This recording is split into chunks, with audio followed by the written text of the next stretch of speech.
Ibu agak kurus, Bu. Waduh, luar biasa. Ibu kurus. Ibu berhasil.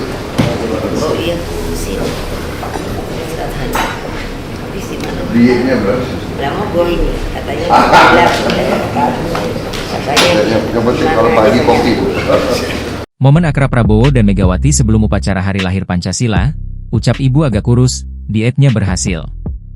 Suasana hangat dan penuh keakraban tampak menyelimuti Gedung Pancasila, Jakarta, Senin pagi, 2 Juni 2025, jelang dimulainya upacara peringatan hari lahir Pancasila. Presiden Republik Indonesia Prabowo Subianto terlihat berbincang akrab dengan Presiden kelima RI, Megawati Soekarno Putri, dalam sebuah momen yang mencuri perhatian.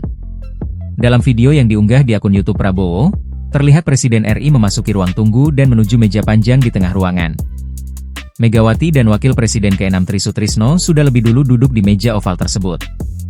Prabowo lalu menyapa dan menyalami Megawati dan Tri Sutrisno yang memakai baju putih khas seragam BPIP. Prabowo lalu menuju sisi depan meja oval dan duduk berhadapan dengan Megawati. Di sisi kanan Prabowo tampak Menteri Luar Negeri Sugiono dan Menteri Sekretaris Negara Prasetyo Hadi, sementara di sisi kirinya duduk Wakil Presiden Gibran Rakabuming Raka. Pada momen ini, Prabowo menggoda Megawati bahwa tubuhnya kini lebih kurus. Ibu agak kurus, Bu. Waduh, luar biasa. Ibu kurus. Ibu berhasil.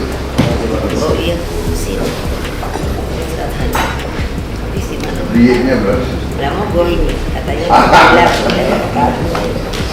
Yang penting kalau pagi kopi, Bu. Ibu, agak kurus, Bu. Waduh, luar biasa. Ibu kurus. Diet ibu berhasil, kata Prabowo kepada Megawati. Menanggapi hal itu, Megawati berseloroh dietnya memang berhasil. Oh iya, berhasil, ucapnya. Dietnya berhasil, imbuh Prabowo. Perbincangan itu berlangsung beberapa saat hingga Prabowo memberikan tips kepada Mega untuk meminum kopi di pagi hari. Yang penting kalau pagi kopi, ujar Prabowo berseloroh. Pada momen yang sama, Prabowo bahkan sempat berpindah tempat duduk, mendekat dan duduk tepat di sebelah Megawati. Sekretaris Jenderal Partai Gerindra Ahmad Muzani menyebutkan, kedua tokoh juga sempat berbisik. Di antara keduanya juga ada berbisik, yang saya terus terang belum tahu apa yang dibisikkan. Sepertinya begitu, soal pertemuan kembali, tapi saya belum tahu, kata Muzani usai upacara hari lahir Pancasila, Senin. Download Tribun X sekarang, menghadirkan lokal menjadi Indonesia.